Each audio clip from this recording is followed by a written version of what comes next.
Right, so let's start off with getting the clay from the bag. All right. When we remove the clay or we cut this clay, it comes from a factory. It's been pug milled, de-aired, compressed, and everything. So I'm not worried about air pockets. But some people will like slice off pieces of clay like cheese and then like put it together. And so then what happens is we have all these pieces of clay and there's possibly air pockets trapped in there.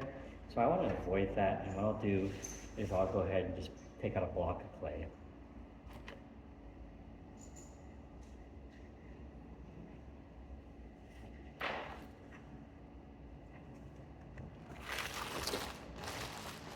And when we're not using our clay, it's good to just make sure it's not open to elements because we don't have to dry it out. And now we have this block. We're gonna get this into a ball, so I'm gonna pat down the corners. I'm not using my fingers to poke in. And I'm pretty much just passing the piece of clay between my hands and kind of patting it down into the ball. So the big question is how much to use, and it's not gonna be a specific weight of clay, but I think it has more to do with the size of your hands. Okay, so if you can cup the clay in your hands comfortably, I think you're fine. If it's too big, it's too hard. And if it's too small, then it's really hard because you're doing like these micro motions, and that's really challenging, especially when you're learning. Okay, so a good amount is like probably like a baseball or a softball for most. All right, so next thing is we're going to put the clay on the wheel head. We don't want the wheel head to be too wet, nor the clay, because then the ball will just hydroplane around. So if to the best we can, we want to dry that out. Okay. I'll go ahead and pat the clay onto the wheel. So I spin it around, making sure it gets good contact. And it adheres to the wheel head. Okay. And then we can go ahead and get started. Right? So the wheel is moving counterclockwise, and the nice thing about these wheels is that you can set the speed and kind of forget about it. So I actually have a kick wheel at home, so I have to kick it, and then it gets to the speed I work. If it slows down, I gotta kick it, slows down. But that's just what I'm accustomed to, and that's how I learned it. I like it that way, and it's kind of fun. It's like, people go like, you kick wheels? You use kick wheels? It's weird. All right, so water is our lubricant. Generally speaking, we don't want too much friction, because if there's friction, there's pulling. If there's pulling, it's making it so it could be off-centered, right? So the water is good there, and so let's go ahead and put a good amount of water, make sure it's sliding around. And what we're going to do is we're going to center the clay on the wheel by means of coning the clay up and coning the clay down. Okay? There's a ton of different ways to do this. I've seen them all on YouTube. It's crazy. Everyone's doing something else. But I'm just going to show you a couple ways to cone up and just one way to cone down. And instead of saying like hand positions here and here, we're going to talk about what we're doing to the clay. Okay? So the reason I don't think hand positions matter too much is because it's spinning, right? And so a hand here is the same thing as a hand here, is the same thing as a hand here, because the point of contact, you have 360 little hands like doing some work, okay? So what we're gonna do is we're basically going to compress the clay in from the sides, and that compression is gonna force the clay up, okay? And that's essentially what we're doing with coning up. Now, I think this is a good time to kind of understand and feel the clay. Sometimes you have harder clay, softer clay. So this is our kind of like handshake to the clay, okay? Relatively going faster because it's a big mound of clay. We don't have delicate walls. And then we'll progressively go slower. Okay, so the first way I do this is I have kind of my hands together like so, and I'll lean into the clay, and generally speaking, the contact is right here. You can see the motion. It's not really on my fingers, but I'll cut my hands over for comfort. And what we're going to do is we're going to lean into the clay, and initially it's going to kind of rock around a bit because it's not centered. And so this process is such that you compress up and you go, or you compress in and then you go up. But I suggest not moving up until this is smoother because we want everything to be centered as you work its way up. Because if you don't, you kind of go up and you just kind of make this twisty clay, and that's not what we want. Okay, so compression, and then work your way up. If it's rocky, just wait there a little bit, and work your way up slowly, slowly, slowly, and then come off. There's less and less pressure as you go up because the clay is smaller.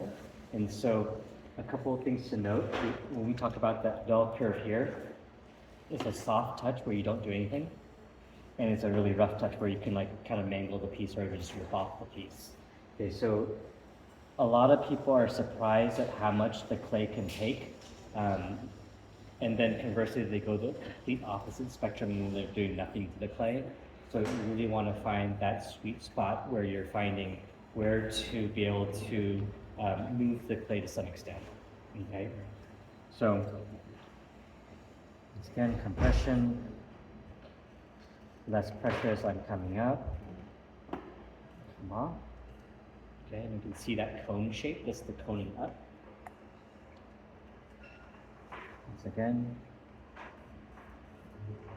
Once again, my fingers aren't doing anything, it's just more support. I wanted you to see that initially. Okay. Now we're going to go ahead and cone the clay down. We don't need to have it go really high. We're just kind of circulating the clay in there. Okay, so for coning down, I teach one technique. I find that coning down is a little bit more challenging because when you cone it up, for the most part, it's even. But when it comes down is where we get the unevenness. And we really want the cone down piece to be centered because that's when we're making our hole. And generally speaking, it's easier to make a shorter hole than a deeper hole that's straight. Okay, so coning down is shorter, like a couple inches, and then making our holes easier, traveling 6 inches down. Okay, so coning down being generally the harder part, I teach one way to do this.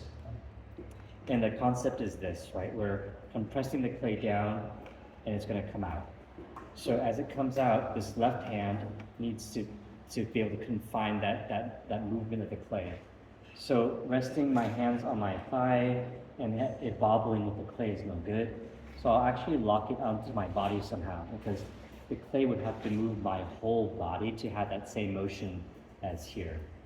Okay? All right, so left hand locked into my hip and I will meet the clay. And the clay is generally lower than the top of my hand.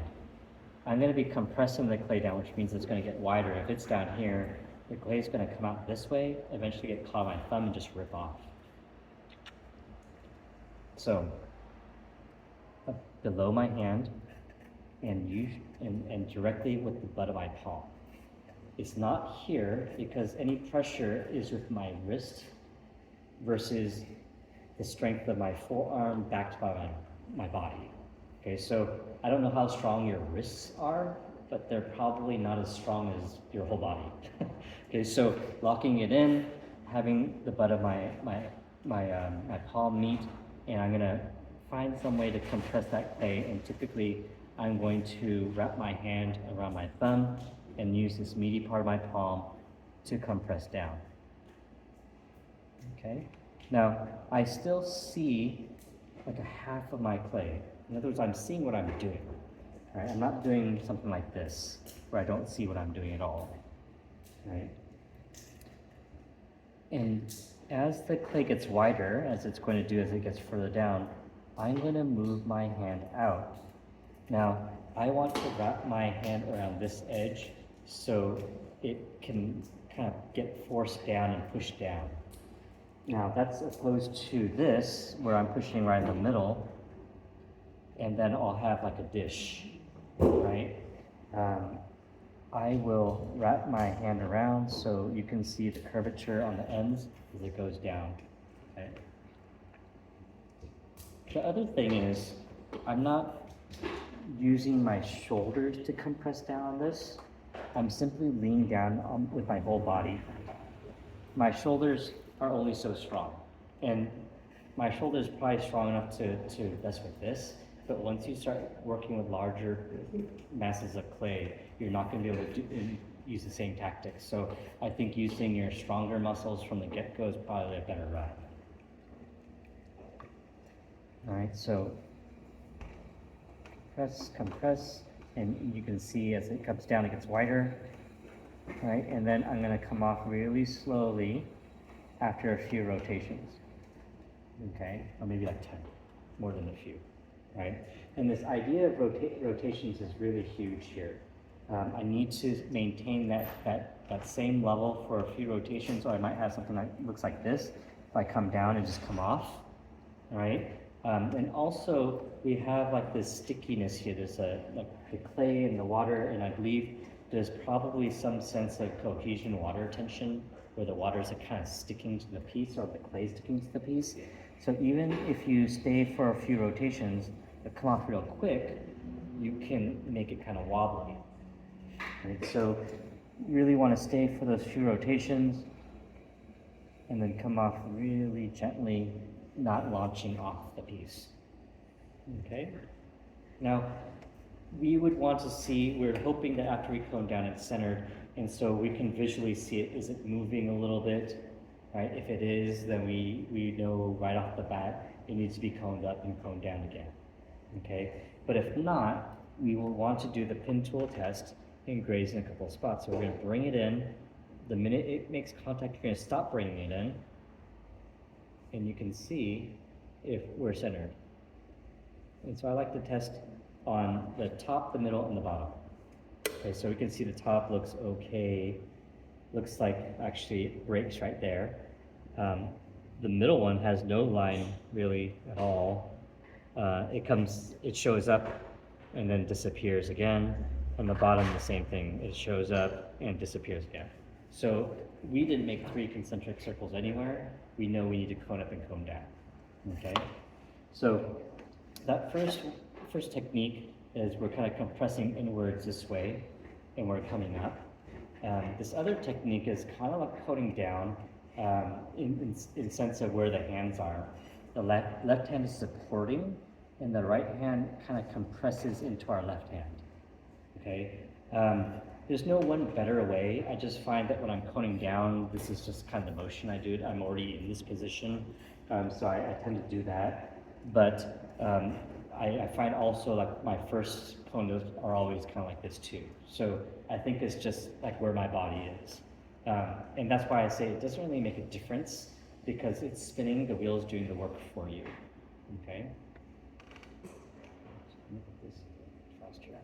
All right, so left hand's locked in, right hand's opposing, right hand's compressing into my left as they come up together.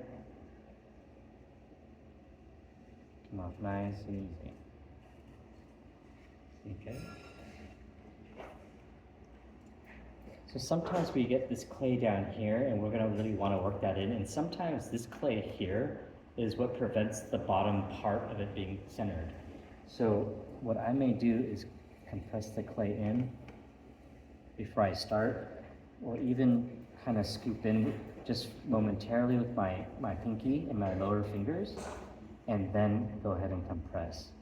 Now, when we were doing this last week, I noticed a lot of people were kind of scooping it up. Okay, it's not a scooping it up, we're compressing it in. Okay. So when we scoop it up, sometimes we're digging under, and then we have like this top heavy piece with a very narrow base and it just falls off. We want to avoid that. We can bring this clay in, right? And you could do even something like this where you just compress the clay in, but we're not scooping. We're compressing towards it, into the middle and forcing that clay up. Okay? Now you notice as we do this, wait, this is one more time, we can see that it's generally pretty symmetric, right? The coning up is easy, right, in terms of making it centered. And it's the coning down part that makes it a little bit challenging for us to center it. So I just want you to remember that, because we're going to come back to that in a little bit after we cone down, okay? So coning down, left hand locked into the hip. Once again, the top of the clay is beneath the hand. I'm going to wrap around. I'm going to see part of the clay. As the clay gets wider, my right hand adjusts. If I feel friction, I'm going to come off of it really, really gently and you can see the clay looks dry. You can see it's rubbing on my hands pretty dry. We don't want that friction. Okay, so get a little bit more water, and we're gonna come back down to it.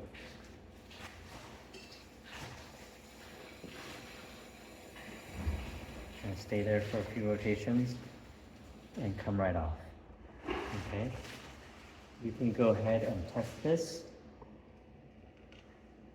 Looks good there. Looks good there.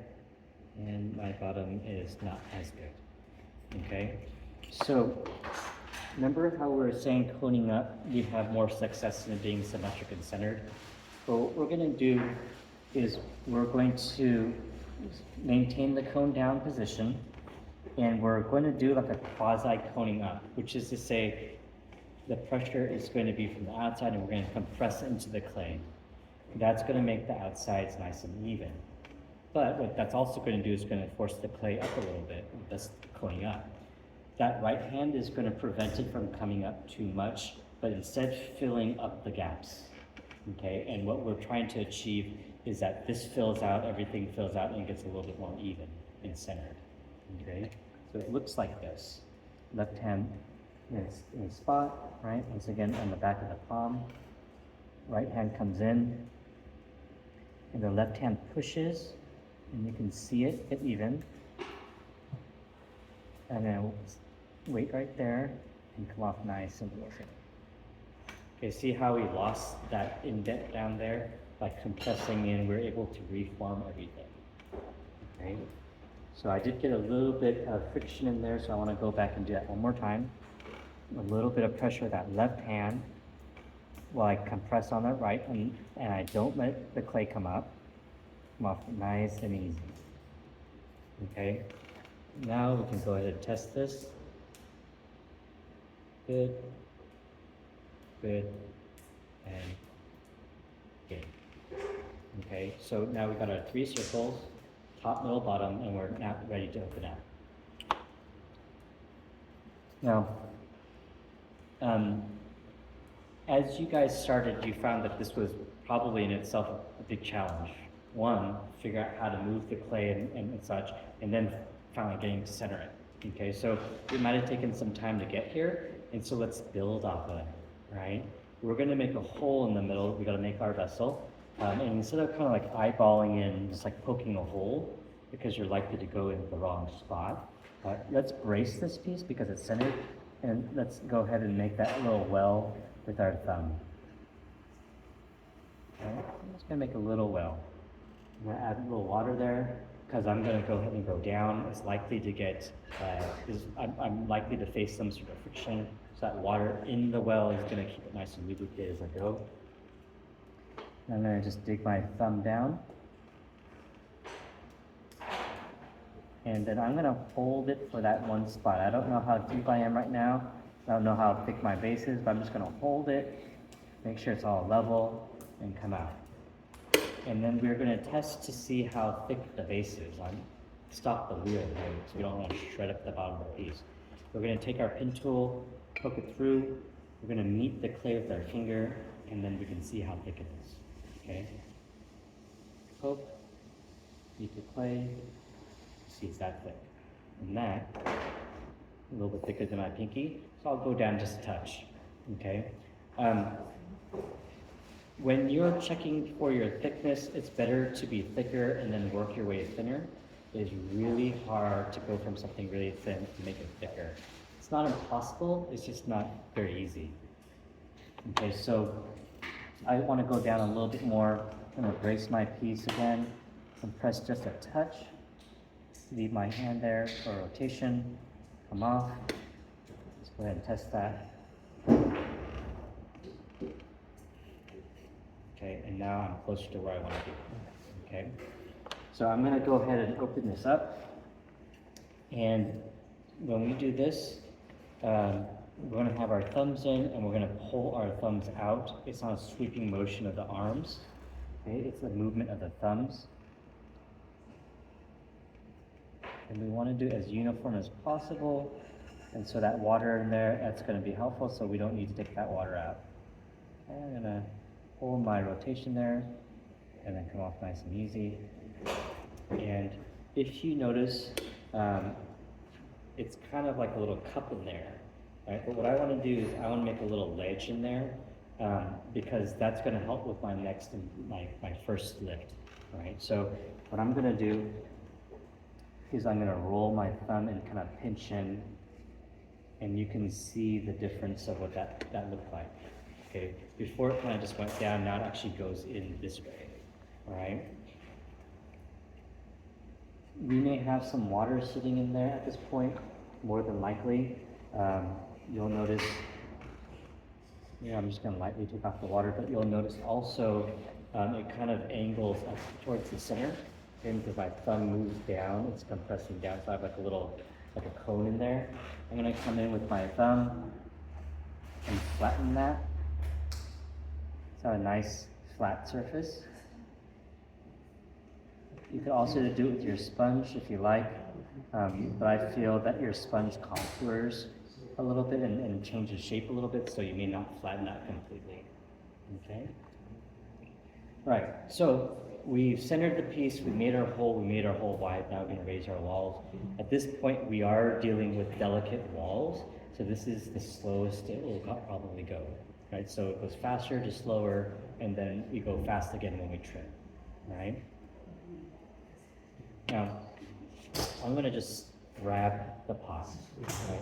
There's this ledge in here for my hands to kind of fit in, and then my thumb's going to kind of sit on this outer edge here. Now, I'm going to compress the clay and go up. The thumb is a place marker. Okay? Initially speaking, it's hard to line up our fingers. The outside hand tends to move with the wheel a bit, right? Or maybe some hands, they don't come up together, but we always want to have compression on both sides of the clay as we come up. And so having those hands together is very important, right? So we pinch the clay, we place our right hand, and technically we can move our left thumb again, but I'm going to leave it there because it's comfortable. And just remember that left thumb isn't compressing. The right hand and the left hand, the fingers are the ones that are compressing. So that first compression we don't really need to do because that ledge is there. We're just going to bring this lump of clay up, okay?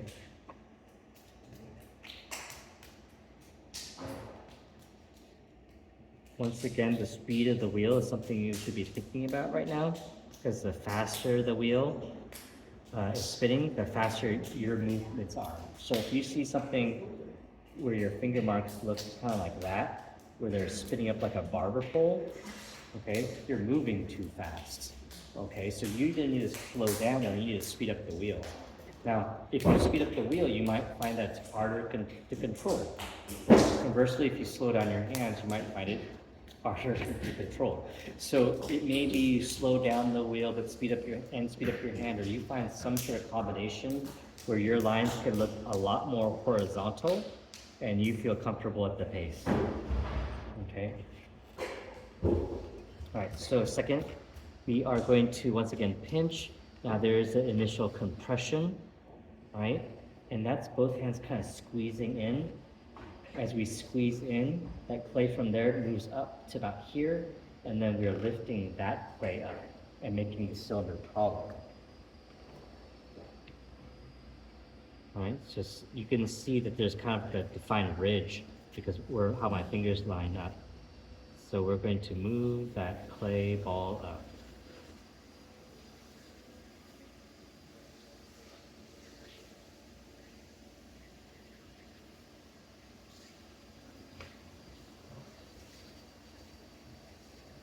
Okay.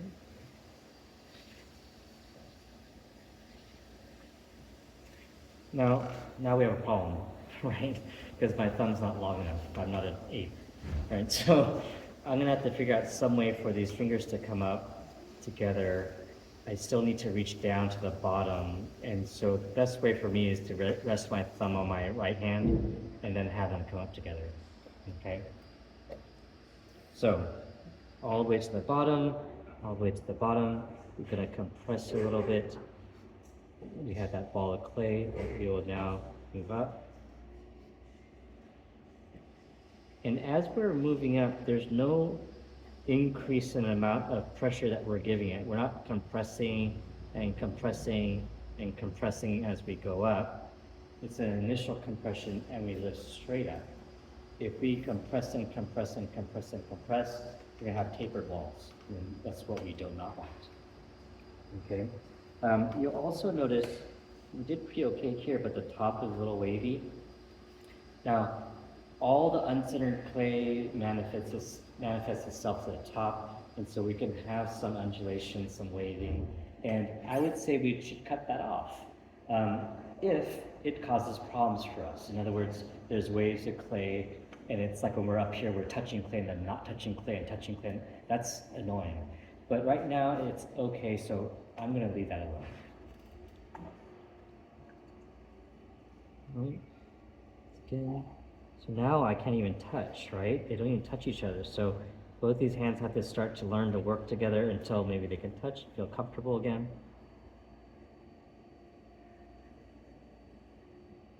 And now I'm getting a little dry. The pot's a little taller. There's friction, it's pulling. Okay, so I'm gonna come off it nice and gently, get my hands wet, and start from where I ended. Okay, I do not want to start over again because this is all thinner and this is thicker. If I pull again, this is going to get even thinner, and then I'm going to hit this and this is going to get thicker. This is bad practice because if we keep on doing that, this will get so thin eventually and this will get thick, it just can't support the weight above it. Okay, so we want to make sure that we finish all our pulls. Okay, so we start from there, we bring it up again, we continue our pull. So anytime your fingers get dry, you want to come off of it gently, get wet, start back where you stopped. Okay, and suppose now you did something like, oh, whoops, and you bumped that, like, oh no, like my pot's not centered. I'll say, follow your walls up. And so basically what you're going to do is you're going to feel the width of the clay walls here. There's not going to be that compression where you pinch, but you're going to follow that width and just follow it up and just realign. Okay? So no compression. Let's just trowel up. And you'll feel the pressure here because it's out of alignment, but we're just going to basically straighten it up. Okay? It may take more than one pass depending on how mangled it is or how off it is, but just follow your walls up until you get to that point. Okay? Right, so let's do it again, compress.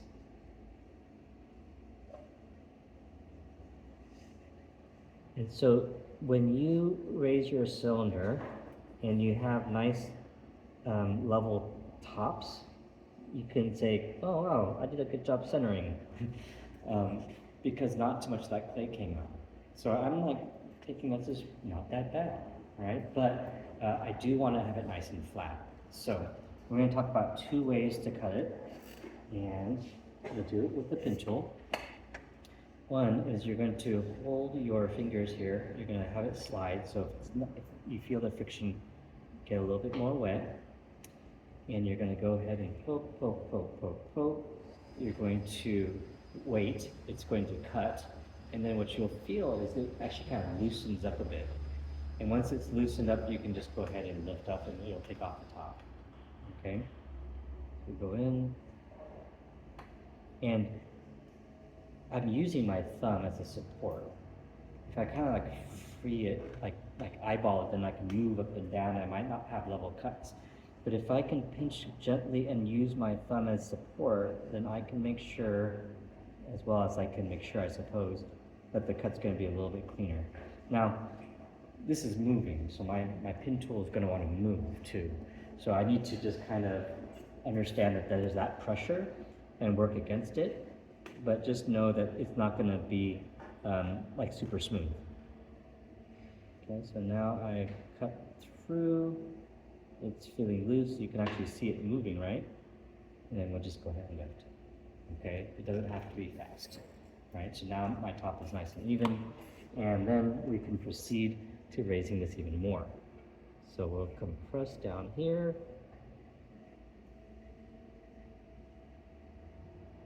Remember, if it gets wet, or dry, we want to take our hands off. So you can see it kind of catching. So it's come off.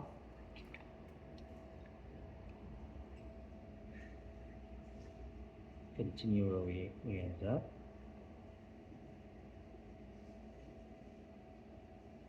Come up.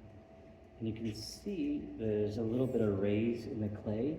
That's like part of that unevenness. There's still some unevenness there. Okay? So we're gonna cut that off again. But this time we're gonna use the wire.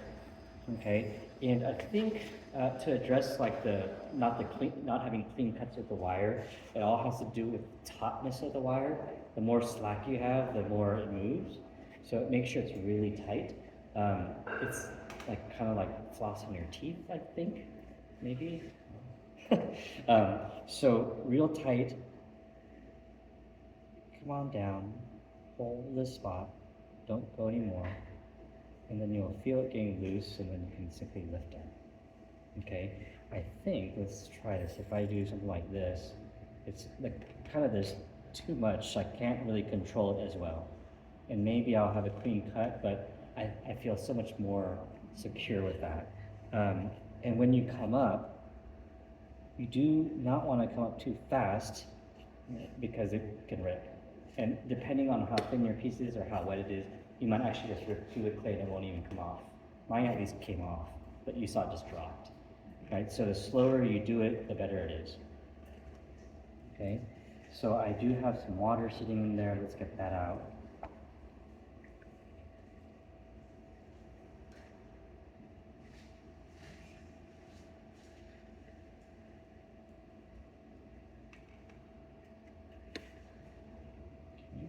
I'm going to clean this up one more time.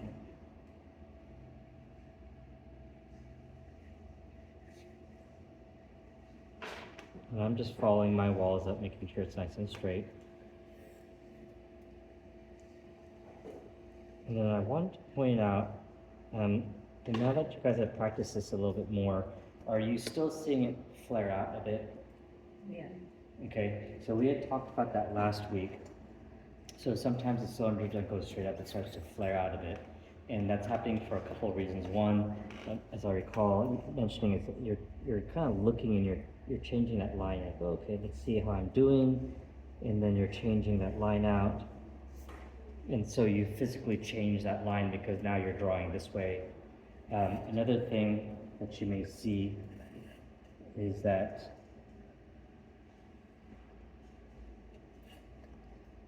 you're doing something, if it's a longer pole and you're like really tight, you tend to do this thing and you start to move out because you don't know how to move higher, but you're trying to keep stiff.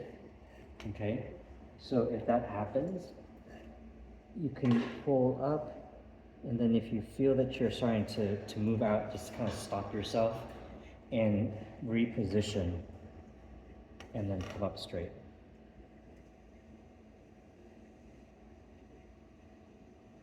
Okay. The general idea is that you have too much pressure on that inside hand, whether it's actually you're leaning and pulling it out, or you're drawing a different line, but you have too much pressure on that inside hand, forcing it in a different way. Okay. So let's clean this up one more time.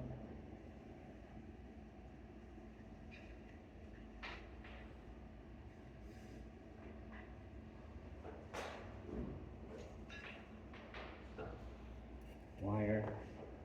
Off.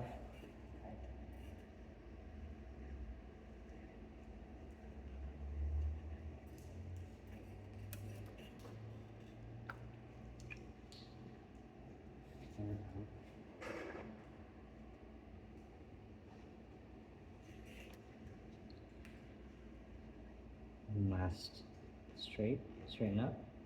One last time.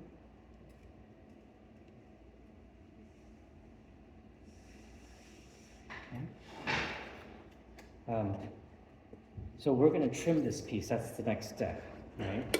And if I wire it, I'm going to have all this stuff down there to have to deal with. So what I want to do, once again, it's easier to remove this now than to trim it off later. So I'm going to take my wooden modeling tool. I'm going to take that straight edge. I'm going to line it up with the walls of my piece. and then cut straight down, all the way to the wheel head. And I use my pin tool to undercut it and separate from the wheel head. And then I can remove this stuff. So at least the sides of my pot are going to be more clean and I don't have to worry about it when I'm trimming. Okay? I will then, before I remove it, I'm going to take my pin tool, or sorry, my wooden mauling tool, and I'm going to score a little mark here. And as we were talking about earlier, I don't want the wire to travel up and make an uneven cut. This is going to allow me to create a channel for this wire and to cut clean. Okay? Now, we are going to need to take this and put it on a board. So what I want to do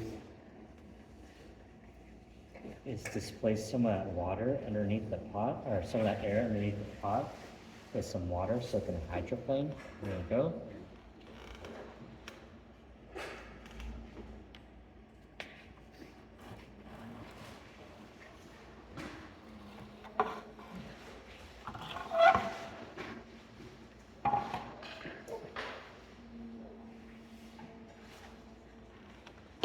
I'm going to get one of these boards and slide it off. But this needs to be wet too, because if not, it's going to go and stop right there in the middle, and you're not going to, I don't know what you're going to do, because like 2/3 of the pot's going to be hanging off. So you want to make sure that it's very, very wet. And you can go ahead and slide that piece off right onto there. So because ours don't pull off, do you just like, I don't know? Yeah, you actually have a lot of space in front of you to be able to do that. It becomes problematic when you have a larger piece. So for now, you should be okay. What do you mean in front? Like you have your splash pan kind of goes out like this, right? So you still have space to put this in front, right? Because if you have a water bucket and whatever, you can move the water bucket if you need to. But your splash pan, unlike mine, which is circular, like with a couple inches around, yours goes all the way around. So you should have plenty of space.